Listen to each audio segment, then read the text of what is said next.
Nous poursuivons l'actualité. Nous n'allons pas en République démocratique du Congo, mais c'est bien la RDC qui vient à nous. Bonsoir Patrick Mouyaya. Bonsoir. Merci beaucoup d'être présent. Vous êtes le ministre de la Communication et des Médias en République démocratique du Congo. Commençons par ce qui nous intéresse le plus ici en Belgique, Monsieur Mouyaya. C'est le sort de Jean-Jacques Wando, ce chercheur belge qui a donc été condamné à mort pour son implication présumée dans le coup d'État chez vous l'année dernière. Que pouvez-vous nous dire sur son état physique, psychique et mental aujourd'hui? Écoutez, je ne saurais pas vous dire... je n'ai pas les derniers détails de son état physique, mais ici, il y a une volonté de parvenir à la vérité de ces événements graves qui se sont passés, parce qu'il faut signaler qu'il y avait quand même eu une attaque au palais présidentiel, et il y avait nécessité pour le Congolais d'être fixé sur ces événements. Il y a eu le procès, en tout cas la première phase du procès qui s'est déroulée, et M. Wando était assisté de ses avocats. Je pense qu'il y a 2 jours, on a repris le procès en appel, et nous tous, nous sommes en train de suivre la procédure. Je ne saurais pas en dire davantage parce que je n'ai pas tout suivi dans le détail, mais il y a une volonté pour nous à la fois de connaître la vérité sur ce qui s'est réellement passé, parce qu'il s'agissait d'une tentative de renversement de régime, et que, comme il avait été cité, le procès a été fait de manière publique. Je crois que des experts ont eu l'occasion de participer, et donc on attend ce que ça va donner au second degré, donc en appel. Alors justement, évidemment, nous, c'est un dossier qu'on suit avec beaucoup d'intérêt, vous l'imaginez ici, Monsieur le ministre. Mais nous aussi, nous avons beaucoup d'intérêt. Mais justement, parce que l'impression que nous avons, ce serait donc un dossier qui serait complètement vide. Comment vous expliquez simplement ce jugement, sa mise en détention, et puis cette condamnation à mort aussi qui a été prononcée? Écoutez, c'est pas de bonne loi pour un ministre de la Communication de commenter des décisions de justice, mais il faut considérer qu'on n'est pas tombé sur lui par hasard.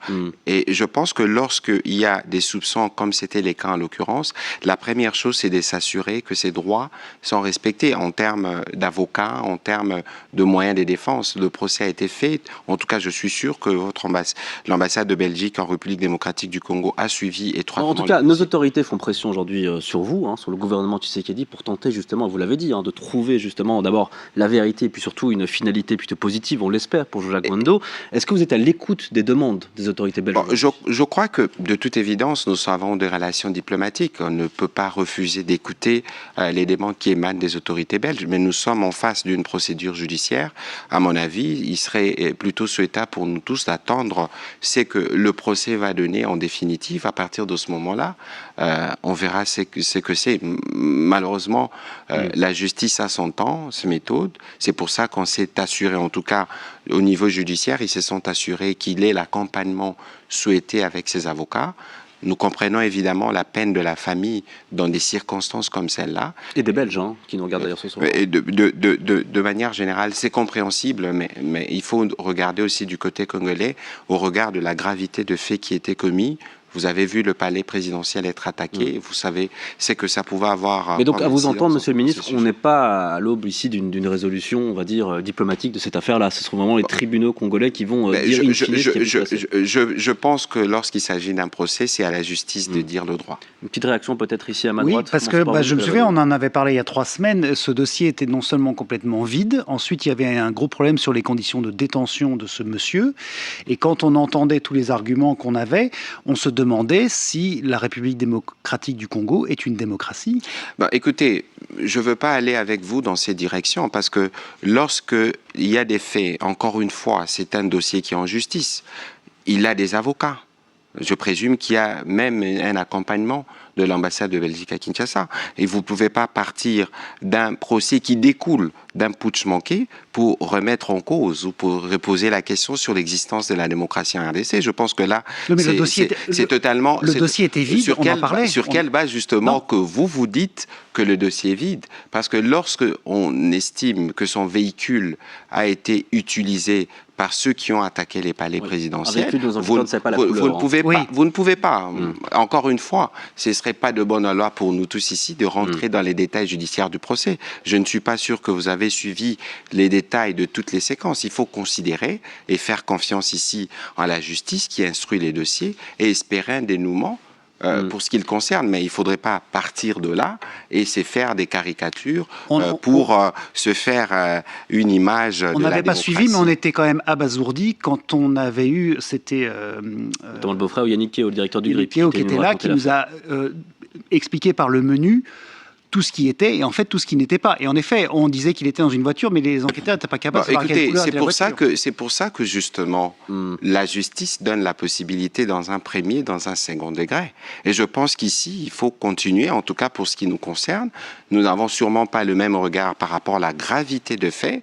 Ça aurait pu porter un coup, une atteinte à la démocratie que nous sommes en train de consolider en République démocratique du Congo. Et donc, il y a des besoins en interne d'être édifiés dans le détail sur ce qui s'est passé. Monsieur Mouyaya, en 2019, Félix Tshisekedi, il avait promis de protéger, je cite, les droits humains. Selon Amnesty, cette situation se serait encore dégradée depuis son arrivée au pouvoir. Est-ce qu'aujourd'hui, vous estimez qu'il a rempli cette promesse ou qu'il est en voie de le faire? Et si vous avez suivi la récente actualité de la RDC, vous allez voir qu'on avait été élu au Conseil national des droits de l'homme. Moi qui vous parle, je suis en Belgique parce que j'accompagne la première ministre-chef du gouvernement. Pour la première fois en 60 ans, c'est une femme. Lorsque vous venez en République démocratique du Congo, vous regardez les droits des femmes, les droits des victimes. Parce que nous avons une série de lois qui ont été promulguées. Mais bien sûr, il y a de lois qui ont été promulguées pour notamment protéger les personnes vivant avec handicap, ce qui est inédit qu'on n'a jamais eu. Ça veut dire que nous avons notre parcours avec notre démocratie et avec d'autres l'homme qui font que depuis que le président Tshisekedi est arrivé, nous connaissons de progrès. Ce n'est pas parce que nous connaissons de progrès qu'il n'y a pas de difficultés. Parce que même ici, en Occident, vous n'allez pas nous dire qu'il n'y a pas des luttes qui continuent aujourd'hui pour la préservation des droits de l'homme. C'est une lutte permanente. Et nous considérons, en tout cas, pour ce qui nous concerne, que les pays est engagé dans la bonne direction, que ce soit dans la consolidation de la démocratie, dans le respect des droits de l'homme. Et nous comptons porter ces combats au niveau du Conseil des Nations Unies pour les droits de l'homme, où nous avons été élus, mais aussi qui concerne les efforts, notamment dans la gouvernance de la République démocratique du Congo. Aujourd'hui, nous avons des budgets qui grossissent. Nous avons un programme de gratuité de l'enseignement qui a permis de ramener 5 millions d'enfants à l'école, dont plus de la moitié sont des jeunes filles. Nous, dans le tableau que nous regardons, nous faisons de progrès. Ce n'est sûrement pas suffisant par rapport aux décennies des problèmes que nous avons accumulés, mais nous sommes sûrs qu'avec le président Tshisekedi, les objectifs seront atteints. Mais oui, parce qu'on a parlé au début de cette séquence de Jean-Jacques Wendo, mais en fait, ils sont 37 à avoir été condamnés à la peine capitale en première instance.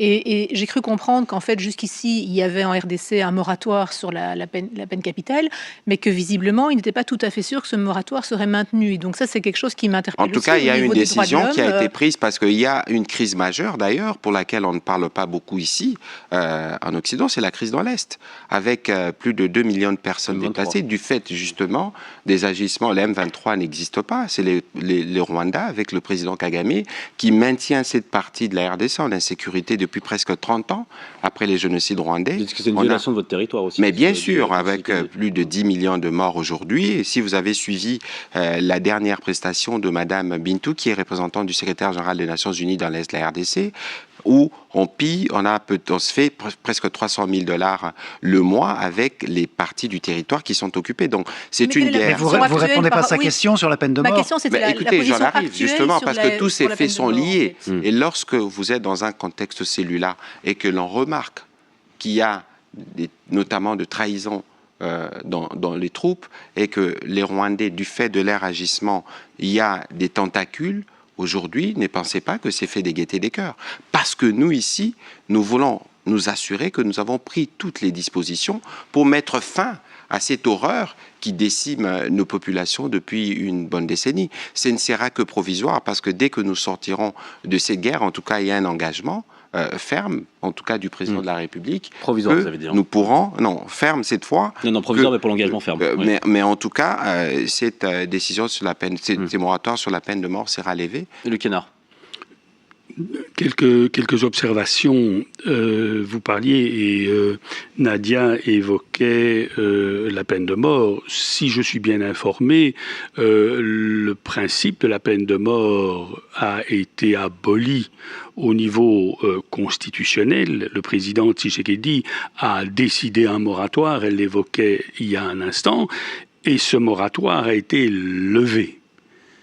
Alors, vous faites le lien entre ce qui se passe à l'Est, et on peut comprendre la préoccupation, mais sur le plan du principe, du principe, puisque la peine de mort, et encore une fois, ce sont des valeurs auxquelles nous sommes très attachés, mais Jérémy Gallon a rappelé qu'aujourd'hui, il fallait pas nécessairement imposer nos valeurs à tout le monde, et je n'ai pas de souci. On n'a pas la même histoire, mais il n'en demeure pas moins que, sur le plan du principe, cela pose une vraie question. Et vous avez eu raison de dire, on ne va pas se mêler de ce qu'il y a dans le dossier, la justice fait son œuvre. Si ce n'est tout de même que votre président a fait appel à l'intéressé parce que, et ce sont ses paroles, il a dit la justice elle est malade, les services de renseignement sont malades, il faut impérativement faire quelque chose pour avancer vers la démocratie à la mode de la RDC, puisque chacun a son impression. Mais simplement, je me permets cette constatation. Et je termine sur un sujet, c'est que quelque chose qui m'interpelle comme juge, c'est finalement pourquoi cette personne n'est pas jugée par la justice civile. C'est tout de même une justice militaire, et quand on sait... Il y a eu des armes. Je ne suis pas juriste, encore une fois, je ne m'hasarderai pas à aller dans le détail. Il y a eu des armes, il y a eu des attaques, il y a eu des morts. Il y a des policiers qui sont morts, notamment dans la résidence la fonction de la justice civile. Du président de la... Non, lorsqu'il y a des armes, des militaires qui impliquent des tirs sur des policiers, c'est la relève de l'auditorat. Et c'est le travail, de toute évidence. Moi, je n'irai pas dans les détails d'une affaire qui est en justice. Vous connaissez les principes judiciaires sûrement mieux que moi. Mais ici, il faut faire attention. Parce que la grosse difficulté que nous avons parfois, c'est laquelle? C'est la perception que vous voulez avoir de comment la démocratie fonctionne chez nous. Mais je n'ai pas besoin de rappeler l'histoire qui est la vôtre. Nous sommes quand même sur le continent européen qui a connu des guerres mondiales, et je vous épargne des chapitres du passé.